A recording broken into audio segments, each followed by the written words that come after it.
Today I'd like to give you guys a video review on a game called Intravenous. And full disclaimer, I received a copy of this game for free as part of a review.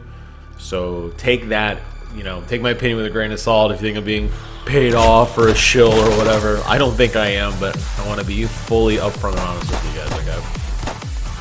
Okay. Intravenous is a top-down stealth shooter. It's very difficult. It's probably one of the, if not the hardest stealth games I think I've played in a really long time. And that's not to say that the systems in place don't work well for this game. There are a lot of things in there that absolutely boggle my mind in terms of design choices, and I'll get to those in just a few minutes. But upfront and honest, I really did enjoy this game. It's hard, but I liked it. I feel like it's like the Dark Souls of shooters because it's punishing. And what ends up happening most times in these missions is you will make a mistake and you're going to die. If you don't die and you somehow survive, it's going to make the rest of the level so hard, you're probably just going to end up wanting to restart. So loosely the mission, and I don't want to give too much away because the dialogue in here is actually really good. I was kind of surprised. A lot of these games, these indie type games, they don't really focus so much on story. They really focus instead on gameplay. And as a result, you're just doing something because game says to do something. Here there's a lot of backstory and kind of character exposition and discussion, and you could eavesdrop on the baddies walking around and hear a little bit more that way as well. But the gist of the story is your brother gets murdered by this gang, and you take revenge. You quickly come to find this other person who is also hell-bent on revenge, known as the Accomplice. And this guy, and it'll all be explained, I don't want to give too much away, but he basically gives you all the guns and all the resources you need to hunt down the gang that murdered your brother. Levels are always played out very similarly, where you start at the beginning of a level, you have to navigate through a labyrinth of doors and rooms and windows and sentry guards and everything to work your way in to find one of the bads that you're trying to take out. You kill them, and then you have to walk all the way back to the beginning. That's why I said earlier, when you play this game, if you don't take your time or if you make a mistake, you're going to pay for it because the AI is relentless. I would almost argue brokenly relentless. But in a logical sense, really does make sense. I mean, okay, forgetting the fact that there's like 900 guards guarding a villain in a warehouse. Okay, that's obviously a game trope. But when you look at it from a larger perspective and you say, hey, look, if I'm walking around as a guard and I see a dead guy on the ground or I see blood on the ground, I'm going to be on high alert. And unlike other games where the guard will say, I guess it was nothing, and return back to their regular routine, the guards here stay on edge. And more will appear and begin to try to figure out what's going on. Typically that results in you getting caught because they're looking everywhere instead of just kind of being more relaxed. Sometimes there'll be people just sitting there like watching TV, or it's just a guard will be standing there, or two will be having a casual conversation, whatever. Now, when they find something that's amiss, they hear a gunshot, a door is open that shouldn't be, a window, or a light is on or broken, they obviously find blood, they find a dead body, right? They're going to be very concerned with what's happening, and they will not stop hunting you. So it is really more a stealth game than anything else, because when you start to indicate and imply that there is a shooting element in here, which there is, you don't really get to use it much. It's a total last-ditch effort, and it's really something that you're going to do to fight your way out of a situation. And then from that point on, you're basically going to be on high alert because everyone else around the map is going to be on high alert too. That's a cool system. I like that. Like I said, it's really punishing, but I really like the design of that system. And I really wish more games would implement that. I guess the reality is, in a situation like this, when you get caught, you pretty much have to restart. There are obviously some exceptions in which you can try to navigate your way around, but for the most part, probably going to want to start over. All right, so there's more to this game, though, than just that. There's a lot of mechanics that are in play here. A lot. Like, this reminds me, and it's on their official Steam page, it talks about like it being a classic nod to Splinter Cell. I totally see that. You'll notice in the bottom left of the screen, you have a health meter. Later on, you'll get armor, so that's why that other bar below my health is currently empty. You have a light meter, which indicates how visible you are.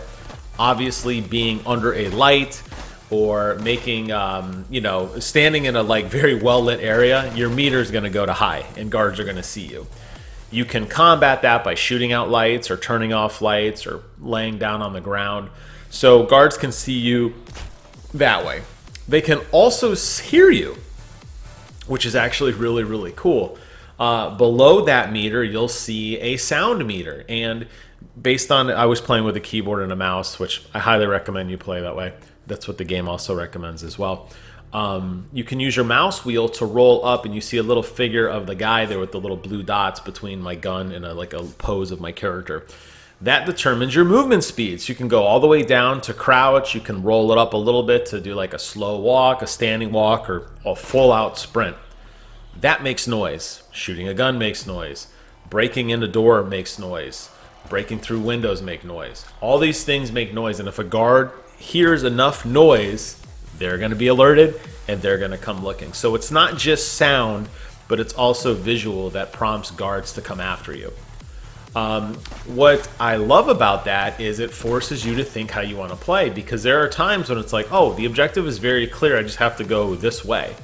But the reality is it may be better to take a little bit longer to go around a longer way, turning off lights or navigating around the perimeter of the map or timing when guards are basically patrolling to sneak through so that nobody sees you. And that sets you up for further success, because like I said, if you can get to the end where you have to kill the person that you're hunting down for each level, and you can do that stealthily, you could leave just as stealthily. If you bust in the door and you're shooting everybody on the way there, you're busting out the door and you're shooting everybody on your way back, and all the guards are going to be on high alert, and they, like I said, they're super aggressive. Your guy is very fragile. Very fragile. Just a few shots will take you out. So the fact that during the planning missions, when you're in this area called the hideout, when you have all of these guns and they are very detailed in terms of their power and their drop-off range and the light and all these cool statistics in these guns, you really don't get to use them very much. So it's kind of like a double-edged sword. I'm glad the designer decided to put enough emphasis and to make the guns feel very real and tactical, and the shotgun spreads differently than a machine gun, takes longer to load, does more damage, whatever. That's cool. What is the unfortunate part of all that, though, is you don't really get to see a whole lot of it because you're not going to shoot your gun. You have a stealth pistol, which you'll probably use more than anything if you feel the need to run and gun. You also have a knife. Now, you have explosives and that sort of thing, too. But like I said, you're not going to use them. You're going to die so fast. And you're seeing the gameplay here of how many times I die, how fragile I am of just taking one or two shots and you're dead. So keep that in mind. But it's not all roses. Like I said, there's a couple frustrating things that bother me. The guards go from the smartest, most advanced, deep blue chess playing AI I've ever seen to incredibly stupid, and you don't know which variant you're going to get.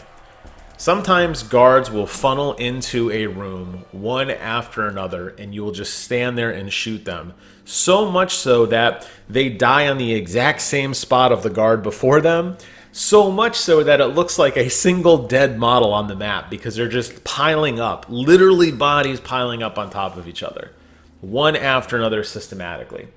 At times, you'll have guards that will flank you, and they'll be those like, hey, I'm not going in there. The lights are off. I'm going to stand outside, and they will take defensive positions in a very intelligent way. They'll umbrella around. They'll cover doors and windows, preventing you from getting out, and that's really cool. But you don't know which one you're going to get. Sometimes you get both. Sometimes the AI seems to be a little confused on the pathing, and it gets stuck, or it's like trying to open a door. One AI is trying to open a door one way, one AI is trying to open a door another way. It's a little immersion breaking, but considering how complex this game is, I can understand it. I mean, it's silly. It needs to be fixed, but you get my point. All right, so the other frustrating thing and this cheap mechanic that I absolutely loathe about this game. Guards are smart. That's a good thing. They know when lights go off. They know if a door is open. They know that the surrounding has changed. But there are doors in this game that are locked. Locked doors present a challenge. Your character can lockpick doors, so it's very easy, but it's a timed thing. So you have to wait, like 5 or so seconds for them to pick the lock to open the door, during which time you're vulnerable, which is cool, right? So sometimes you need to pick open a door. You got to wait till a guard walks by, then run over really quick and try to open it before he sees you. But somehow, magically, the guards instantly know when doors are unlocked. So if you're standing behind, if there's a locked door, and sometimes locked doors contain treasures like additional weapons or food that gives you health or different things like that, you kind of get rewarded for exploring if you need it. Like, hey, I need health. Okay, cool. You find a pizza or you find some food, you eat it, right? Or a new gun that you can put in your armory for a future mission. The door is locked. You're hiding behind it. Guards will walk back and forth. They know that door is locked. They don't even try to open it. The second you unlock that door and you're caught and you run in there to hide, guards come pouring in. They know that path is suddenly opened, and it's very immersion breaking considering how in-depth this game is with the sound and the night vision and the lighting effects and the way the guards flank you. The fact that they magically understand they can go a new way, it's very frustrating. And I can't emphasize how many times that's happened to me, where I think I'm being clever and sneaking through, these labyrinth of these ghettos, or you go to warehouses, you go to other locations as well. But these labyrinth type maps, right? You're sneaking around and, it's like, oh, this is cool. And you think you're doing something neat and smart and intelligent. And the AI is like, I know now this door is open. And they just immediately run straight to your location. It's like, oh, what a letdown. In terms of other things that I like, that's really the big negative. There are a slew of graphical options and modifications. Level editor is available in this if you want to make your own missions or your own maps. There's a lot to this game, and I think a lot of people are probably retro gamed out, where they look at this and go, oh, here we go. It's another 16-bit or 8-bit kind of retro looking game. Whatever. This game really has a lot in terms of customization and modifying, and I had the most fun, honestly, when I would play a mission, not to play the mission, and just grab a gun, my favorite gun, the shotgun I really liked, grab some body armor, a couple grenades, and then just have a basic old twin stick shooter throwdown. Your guy's weak as hell, you're gonna die really quick. But that was a lot of fun. It's a very wild departure from the way you're probably going to play this game, which is what you see me stumbling through here on this gameplay. Trying to be stealthy, crouching behind things, using misdirection to my advantage. Unfortunately, like I said, it's punishing. So I guess my takeaway for anybody who's interested in this game is you should check it out. I think it's worth it. But be ready to be frustrated. There is a lot of trial and error. Guards do have distinct routes that they do travel on, so it's easy to kind of start to figure out what their patrol route is, which is nice. However, when you get caught, all that goes out the window, and it's going to be up to you to navigate these insanely complex locations, figuring out where you need to go, which doors to open, which light switches to turn off, which fuse breakers to break. Maybe it'll distract a guard enough that you can sneak around. You can pick up bottles and cans and throw them, or empty magazines and throw them as a misdirection. Here's an example, by the way, the doors that I was talking about earlier with these two guards. But there might be a way you can do some sort of misdirection that allows you to get their attention somewhere else. Guards, unfortunately, they do, well, I should say, fortunately, they do have a range of their, if you alerted a guard, the very first guard you come across, and you travel north for a very long time, that guard won't instantly be alerted. But that range of which a guard can see you and react to other guards isn't very clear.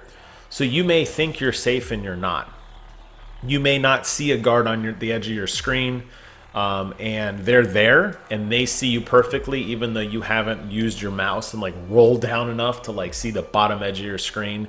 So some of that behavior is a little inconsistent, but ultimately I think it works and it's a lot of fun, and it really makes me miss those old stealth games. And I know that Ubisoft recently announced that the Splinter Cell reboot or remake, or whatever the heck they're going to call it, is back in kind of full swing, and they're going to start making another game. I love stealth games. I've always been a huge fan of this genre. As soon as I saw this opportunity to review this game, I jumped on it because I miss this kind of gameplay. Far too often we've gotten into this top-down, twin-stick, run-and-gun. They're dime a dozen games now. But something like this, with the complexity and the care that went into the sound system and the lighting system and AI that talks and flanks you and investigates and doesn't give up, that's a very novel concept. So big thumbs up for me on this game. I highly recommend it. I think you're going to enjoy it. Understand when you start playing, it's going to be tough at first, but stick with it as you start to understand the mechanics better. When you get your mulligan, I call it my mulligan armor, because you can take a couple extra shots. When you figure out how to get that system implemented, you'll be okay as well. It'll help you out, and I think you'll appreciate some of the story, at least in terms of like the world building and the character dialogue and the motivations of everybody and the guards and all that stuff. I think it helps build a really solid picture, and for that I really like this game. So that concludes today's video review. I'd love to hear from you guys in the comments below. Let me know if you've checked this game out. I will post a link to the store page in the description below on Steam. So if you're looking for something fun to do and you want to kill some time, check this game out, get into the level editor, have some fun with it, enjoy it. There's a lot of content here to unpack. Thank you guys so much for watching. Take care of yourselves, and until next time, I will see you guys on the other side.